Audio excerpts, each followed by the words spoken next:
제가 며느리에게 미리 보낸 명절 선물이 중고거래 앱에 올라와 있었습니다. 처음엔 제 눈을 의심했습니다. 화면 속 사진에는 한우 세트가 놓여 있었습니다. 그 옆에는 건강식품 상자도 함께 찍혀 있었습니다. 포장 상태가 너무 익숙했습니다. 상자 모서리에 붙어 있던 작은 금색 스티커, 백화점 포장끈이 묶인 방향, 제가 직접 확인하고 보냈던 그대로였습니다. 판매 글에는 이렇게 적혀 있었습니다. 명절 선물로 받은 한우 세트 저렴하게 정리합니다. 건강식품은 미개봉 새 상품입니다. 저는 한동안 화면을 넘기지 못했습니다. 혹시 비슷한 상품일지도 모른다고 생각했습니다. 명절이면 이런 선물을 받는 집이 많으니까요. 같은 브랜드일 수도 있고 같은 포장일 수도 있다고 스스로를 달랬습니다. 하지만 사진을 넘기는 순간 손끝이 차갑게 식었습니다. 상자 옆에 제가 같이 넣어보낸 백화점 봉투가 보였습니다.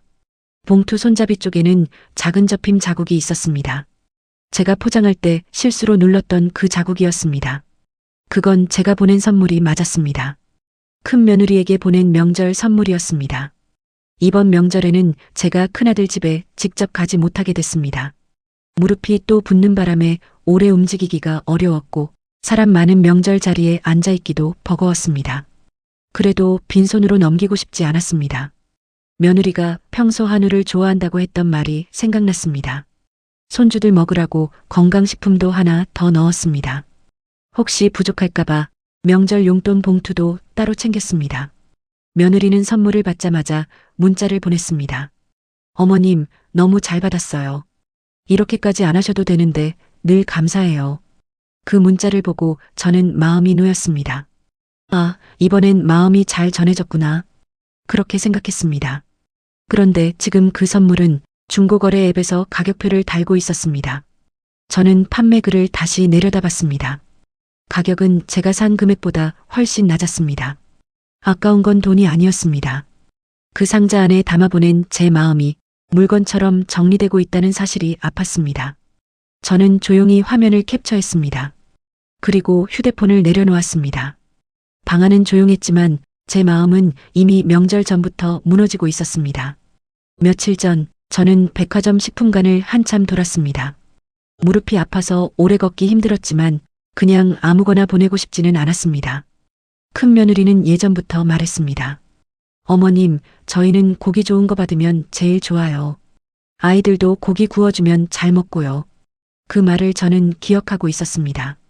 그래서 이번 명절에는 한우 세트를 골랐습니다. 가격표를 보고 잠시 망설였지만 그래도 명절인데 싶었습니다. 직접 가서 밥 한 끼 못 차려주니 선물이라도 제대로 보내고 싶었습니다. 건강식품 코너에도 들렀습니다. 큰아들이 요즘 피곤하다고 했던 말이 떠올랐고 며느리도 아이들 챙기느라 힘들겠지 싶었습니다. 손주들 간식까지 넣을까 하다가 상자가 너무 많아질 것 같아 건강식품 하나로 정했습니다. 계산을 마치고 포장대를 기다리는데 직원이 물었습니다. 선물 받으실 분께 메시지도 넣어드릴까요? 저는 잠시 생각하다가 고개를 끄덕였습니다. 작은 카드에 이렇게 적었습니다. 명절 잘 보내고 가족 모두 건강하길 바란다. 글씨가 예쁘지는 않았지만 마음만은 정성껏 눌러 썼습니다. 택배를 보낸 뒤에도 저는 계속 배송 조회를 확인했습니다. 혹시 늦게 도착하면 어쩌나. 명절 전에 받아야 할 텐데 상자가 찌그러지지는 않았을까? 그런 생각이 자꾸 들었습니다. 이틀 뒤 며느리에게 문자가 왔습니다. 어머님, 선물 도착했어요. 한우도 너무 좋고 건강식품도 잘 챙겨 먹을게요. 정말 감사합니다. 문자 끝에는 웃는 이모티콘도 붙어 있었습니다. 저는 그 문자를 몇 번이나 다시 읽었습니다. 마음이 좋았습니다. 요즘 며느리와 조금 서먹했던 것도 사실이었습니다. 제가 뭘 보내도 부담스러워하는 것 같고 전화를 해도 짧게 끊는 날이 많았습니다. 그래서 이번 선물이 서운했던 마음을 조금 풀어줄 수 있지 않을까 기대했습니다. 큰아들에게도 전화가 왔습니다. 엄마, 선물 잘 받았어. 뭘 이렇게 비싼 걸 보냈어. 말은 그렇게 했지만 싫어하는 목소리는 아니었습니다. 저는 웃으며 말했습니다. 명절인데 뭐. 가족끼리 먹으라고 보냈지. 그날 밤 저는 정말 마음이 편했습니다. 직접 가지 못해도 정성은 같다고 믿었습니다. 며느리가 고맙다고 했으니까요. 큰아들도 잘 받았다고 했으니까요. 그런데 이제 와 생각해보면 그 모든 말들이 포장지 같았습니다. 겉은 반듯했지만 안에 든 마음은 제가 생각한 것과 전혀 달랐습니다. 중고거래 앱을 다시 열었습니다. 손이 떨렸지만 확인해야 했습니다. 판매글 사진을 하나씩 확대했습니다. 한우 세트 상자, 건강식품 포장, 백화점 봉투, 그리고 사진 구석에 살짝 비친 카드 봉투. 제가 직접 써서 넣은 카드가 분명했습니다. 겉면에 제가 눌러 쓴 글씨 일부가 보였습니다. 가족 모두. 그 글자를 보는 순간 더는 부정할 수 없었습니다. 그건 제가 보낸 선물이 맞았습니다. 저는 다른 계정으로 판매자에게 메시지를 보냈습니다. 아직 판매 중인가요? 선물용으로 생각 중인데 상태 괜찮을까요? 답장은 생각보다 빨리 왔습니다. 네, 아직 있어요. 명절 선물로 받은 건데 저희 집은 한우를 잘 안 먹어서요. 건강식품까지 같이 하시면 조금 빼드릴게요. 저는 그 문장을 오래 바라봤습니다. 저희 집은 한우를 잘 안 먹어서요. 그 말이 이상했습니다. 며느리는 분명 한우를 좋아한다고 했습니다. 손주들도 고기 좋아한다고 했습니다. 그래서 제가 그 말을 기억하고 골랐던 겁니다. 그런데 판매글 속 며느리는 그 선물이 애매하고 필요 없는 물건인 것처럼 말하고 있었습니다. 저는 다시 물었습니다. 혹시 받은 지 오래된 건 아니죠? 곧 답이 왔습니다. 아니요, 며칠 안 됐어요. 명절 선물로 들어온 거라 포장 그대로예요. 제 마음도 뜯지 않은 채 그대로 팔리고 있었습니다. 저는 대화를 캡처했습니다. 판매 글도 저장했습니다. 사진도 저장했습니다. 혹시라도 나중에 제가 흔들릴까봐 하나씩 증거를 남겼습니다. 그러고도 한참 동안 아무에게도 말하지 못했습니다. 큰아들에게 바로 전화하고 싶었습니다. 네 아내가 내가 보낸 선물을 팔고 있다. 그렇게 말하고 싶었습니다. 하지만 입이 떨어지지 않았습니다. 큰아들이 며느리 편을 들까 봐서였습니다. 그래서 저는 작은아들에게 먼저 사진을 보냈습니다. 작은아들은 한참 뒤 전화했습니다. 목소리가 조심스러웠습니다. 엄마, 이거 형네 동네 맞는 것 같아요. 포장도 엄마가 보낸 거 맞는 것 같고요. 그 말을 듣고도 저는 바로 울지 않았습니다. 오히려 마음이 차분해졌습니다. 이제 남은 건 하나였습니다. 며느리가 왜 그랬는지, 그리고 큰아들이 이 일을 알고도 모른 척할지, 그걸 확인하는 일이었습니다. 하루가 지나도 저는 큰아들에게 연락하지 않았습니다. 괜히 감정적으로 몰아붙이고 싶지 않았습니다. 제가 예민한 시어머니가 되는 것도 싫었습니다. 그러던 중 작은아들에게서 다시 연락이 왔습니다. 엄마, 이거 하나 더 보셔야 할 것 같아요. 잠시 뒤 사진 한 장이 도착했습니다. 며느리 친정 쪽에서 올라온 사진이라고 했습니다. 사진 속에는 식탁이 보였습니다. 사람들이 둘러앉아 있었고 가운데에는 제가 보낸 것과 같은 한우 포장 상자가 놓여 있었습니다. 처음엔 이해가 되지 않았습니다. 중고거래 앱에 올라간 선물이 며느리 친정 식탁 위에도 놓여 있었습니다. 아마 일부는 팔려고 올리고 일부는 친정에 가져간 모양이었습니다. 그런데 사진보다 더 아픈 건 그 밑에 붙은 말이었습니다. 며느리의 친정엄마가 남긴 댓글이었습니다. 시댁에서 또 이런 거 보냈네. 그래도 고기니까 오늘 구워 먹자. 별것도 아니라는 말은 없었습니다. 그런데 더 묘하게 사람 마음을 낮추는 말이었습니다. 저는 그 문장들을 보고 한동안 화면을 끌 수 없었습니다. 저는 그 선물을 고르면서 얼마나 망설였는지 모릅니다. 직접 못 가니 허전해 보이지 않게 하려고 좋은 걸로 고르고 또 골랐습니다. 그런데 그 선물은 한쪽에서는 중고로 팔릴 물건이 되었고 다른 한쪽에서는 마지못해 먹는 고기가 되었습니다. 그때 처음으로 서운함보다 수치심이 올라왔습니다. 내가 너무 애썼구나. 받는 사람은 그 마음을 받을 생각도 없었는데 혼자 잘 보이고 싶어서 이렇게까지 했구나. 그 생각이 들었습니다. 저는 식탁 위에 캡처들을 정리했습니다. 며느리의 감사 문자, 중고거래 판매글, 판매자와 나눈 대화, 며느리 친정 식탁 사진. 4장을 나란히 놓으니 이야기는 너무 분명했습니다. 앞에서는 고맙다고 했습니다. 뒤에서는 팔려고 했습니다. 친정에서는 가볍게 여겼습니다. 저는 그날 밤 큰아들에게 사진들을 보냈습니다. 긴 설명은 붙이지 않았습니다. 그저 한 줄만 적었습니다. 내가 직접 보고 판단해라. 전송 버튼을 누른 뒤 저는 휴대폰을 뒤집어 놓았습니다. 바로 전화가 올 줄 알았습니다. 하지만 한참 동안 아무 소리도 들리지 않았습니다. 큰아들에게서 전화가 온 건 사진을 보낸 지 1시간이 지나서였습니다. 목소리는 낮았습니다. 당황한 것 같기도 했고 피곤한 것 같기도 했습니다. 하지만 첫마디는 사과가 아니었습니다. 엄마, 이 사진들 어디서 난 거야? 그 말을 듣는 순간 저는 알았습니다. 큰아들은 선물이 팔린 것보다 제가 그 사실을 알게 된 경로가 더 불편한 사람이었습니다. 저는 길게 설명하지 않았습니다. 중요한 건 그게 아니지. 내가 보낸 선물이 중고앱에 올라갔고 내 처가 식탁에도 올라갔다는 거야. 수화기 넘어가 잠시 조용해졌습니다. 큰아들은 한숨을 쉬었습니다. 엄마, 요즘은 안 쓰는 선물 팔기도 해. 안 해도 별 뜻은 없었을 거야. 그 말 안 하면 다 가벼워지는 줄 아는 듯 했습니다. 고맙다고 문자한 것도 별 뜻 없고 중고로 올린 것도 별 뜻 없고 친정에 가져간 것도 별 뜻 없으면 제가 보낸 마음은 어디에 놓아야 하는 건지 알 수 없었습니다. 저는 차분히 말했습니다. 그래, 그럼 직접 와서 봐라. 큰아들이 멈칫했습니다. 뭘 봐? 내가 보낸 선물이 어떻게 돌아왔는지 네 눈으로 직접 봐. 큰아들은 바로 대답하지 못했습니다. 저는 전화를 끊고 식탁 위에 사진들을 다시 펼쳐 놓았습니다. 그리고 서랍에서 명절 선물 주문 목록을 꺼냈습니다. 큰아들 집 주소, 며느리 이름, 해마다 보내던 선물들, 명절 용돈 금액. 저는 그 목록을 한참 바라봤습니다. 지우고 싶었습니다. 당장이라도 선을 긋고 올해부터 끝이라고 말하고 싶었습니다. 하지만 펜을 내려놓았습니다.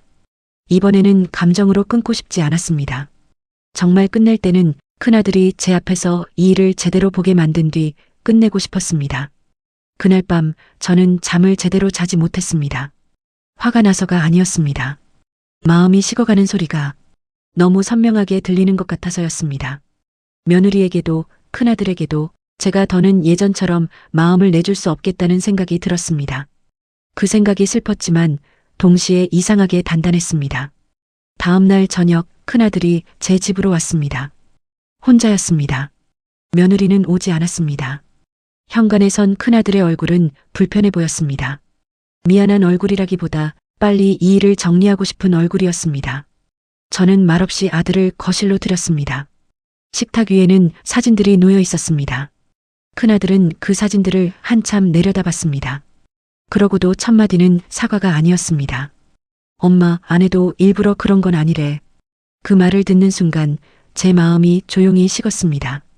일부러 그런 게 아니었다. 참 편리한 말이었습니다. 고맙다고 문자 보낸 것도, 중고앱에 올린 것도, 친정 식탁에 올려놓은 것도 전부 일부러가 아니면 제 마음은 어디에 놓아야 하는지 알 수 없었습니다. 저는 천천히 물었습니다. 그럼 실수로 판매글을 올린 거니? 큰아들은 대답하지 못했습니다. 저는 사진을 하나씩 가리켰습니다. 이 감사 문자는 실수니? 이 판매글도 실수니? 이 식탁 사진도 실수니? 큰아들은 고개를 숙였습니다. 엄마, 그래도 명절 선물 하나 가지고 이렇게까지 하면. 저는 그 말을 끝까지 듣지 않았습니다. 선물 하나가 아니야. 제 목소리는 생각보다 낮게 나왔습니다. 고맙다고 받은 마음을 뒤에서는 값으로 바꾼 태도야. 큰아들은 입을 다물었습니다. 저는 옆에 놓아둔 명절 선물 주문 목록을 펼쳤습니다. 그 목록에는 지난 몇 년이 담겨 있었습니다. 뭘 보내면 좋아할까? 혹시 부족하지 않을까? 친정에서 받는 것보다 초라해 보이지는 않을까? 그런 마음으로 매년 적어둔 것들이었습니다. 저는 펜을 들었습니다. 큰아들 집 주소 위에 천천히 선을 그었습니다. 며느리 이름도 지웠습니다. 큰아들이 놀란 얼굴로 저를 봤습니다. 엄마, 지금 뭐 하는 거야? 저는 종이를 접으며 말했습니다. 필요 없는 선물은 안 보내는 게 맞지. 큰아들은 아무 말도 하지 못했습니다. 저는 이어 말했습니다. 고마운 척해야 하는 너희도 불편했을 거고 팔리는 걸 보는 나도 아팠다. 그러니까 이제 그 불편한 일은 그만하자. 그제야 큰아들의 얼굴이 굳었습니다. 아들은 그때 알았을 겁니다. 제가 화를 내는 게 아니라 정말로 마음을 걷어들이고 있다는 것을요. 저는 사진들을 봉투에 넣었습니다. 그리고 큰아들 앞으로 밀어놓았습니다. 이건 네가 가져가라. 네 아내에게도 보여줘. 큰아들이 낮게 물었습니다. 엄마, 앞으로 정말 아무것도 안 보낼 거야? 저는 고개를 끄덕였습니다. 내 마음에 가격표가 붙는 걸 다시는 보고 싶지 않다. 그날 이후 큰아들 집에서는 며칠 동안 연락이 없었습니다. 저도 먼저 연락하지 않았습니다. 예전 같았으면 그 침묵이 무서웠을 겁니다. 아들이 서운해할까봐, 며느리가 더 멀어질까봐, 제가 괜한 일을 크게 만든 건 아닐까봐, 결국 제가 먼저 전화를 걸고 좋게 풀자고 말했을 겁니다. 하지만 이번에는 그러지 않았습니다. 제가 먼저 풀어주면 이번 일도 그냥 지나간 일이 될 것 같았습니다. 중고앱에 올라간 선물도, 친정 식탁에서 가볍게 여겨진 제 정성도, 아들이 덮으려 했던 태도도 모두 없던 일이 될 것 같았습니다. 며칠 뒤 며느리에게서 문자가 왔습니다. 어머님, 오해가 있으신 것 같아요. 저는 그 문장을 한참 바라봤습니다. 며느리는 그 모든 걸 오해라고 불렀습니다. 저는 길게 답하지 않았습니다. 설명은 충분히 들었다. 앞으로 같은 방식의 선물은 하지 않겠다. 잠시 뒤 며느리에게서 다시 문자가 왔습니다. 그럼 앞으로 저희 집은 아예 빼시는 거예요? 저는 그 말에서 또 한 번 마음이 식었습니다. 사과가 먼저가 아니었습니다. 왜 그런 일이 생겼는지 돌아보는 말도 아니었습니다. 빠지는 것, 그게 먼저였습니다. 저는 짧게 답했습니다. 빼는 게 아니라 멈추는 거다. 서로 불편한 일은 더 만들지 말자. 그 뒤로 며느리는 답하지 않았습니다. 며칠 후 큰아들이 전화했습니다. 엄마, 이번 한 번만 그냥 넘어가면 안 돼? 저는 조용히 말했습니다. 그냥 넘어가면 다음에도 같은 일이 된다. 그래서 이번에는 여기서 정리하려고 한다. 큰아들은 한동안 말이 없었습니다. 저도 더 말하지 않았습니다. 이제 말로 설득하고 싶지 않았습니다. 제가 어떻게 바뀌었는지는 앞으로 보여주면 될 일이었습니다. 그날 밤 저는 선물 주문 목록을 다시 꺼냈습니다. 큰아들 집 주소 위에는 이미 선이 그어져 있었습니다. 며느리 이름도 지워져 있었습니다. 예전 같으면 그걸 보고 마음이 약해졌을 겁니다. 그래도 가족인데, 그래도 명절인데, 그래도 내가 어른인데 그런 생각을 했을 겁니다. 하지만 이번에는 목록을 다시 덮었습니다. 지운 이름을 다시 쓰지 않았습니다. 그게 제가 할 수 있는 가장 조용한 결정이었습니다. 그 다음 명절, 저는 큰아들 집으로 아무것도 보내지 않았습니다. 매년 명절 전이면 저는 며칠 전부터 선물 목록을 확인했습니다. 고기가 너무 적지는 않을까? 건강식품은 먹기 편할까? 봉투 금액이 섭섭하지는 않을까? 그런 걸 혼자 계산하며 받을 사람 마음까지 미리 걱정했습니다. 하지만 올해는 그러지 않았습니다. 명절 전날 큰아들에게 전화가 왔습니다. 엄마, 올해는 선물 안 보냈네. 저는 조용히 대답했습니다. 응. 큰아들은 잠시 말이 없었습니다. 아내가 좀 신경 쓰는 것 같아. 저는 담담하게 말했습니다. 그럴 수 있지. 하지만 올해는 보내지 않기로 했다. 큰아들이 낮게 한숨을 쉬었습니다. 엄마, 명절인데 너무 차갑다. 저는 창밖을 바라봤습니다. 거리에는 선물 상자를 든 사람들이 오가고 있었습니다. 예전에 저도 저 사람들처럼 누군가에게 마음을 전하고 싶어 바쁘게 움직였습니다. 하지만 이제는 알았습니다. 마음은 보내는 것만으로 끝나는 게 아니었습니다. 받는 사람이 어떻게 받느냐까지 그 마음의 끝이었습니다. 저는 천천히 대답했습니다. 차갑게 하려는 게 아니야. 내가 할 수 있는 만큼만 하겠다는 거다. 수학이 넘어가 조용해졌습니다. 저는 마지막으로 말했습니다.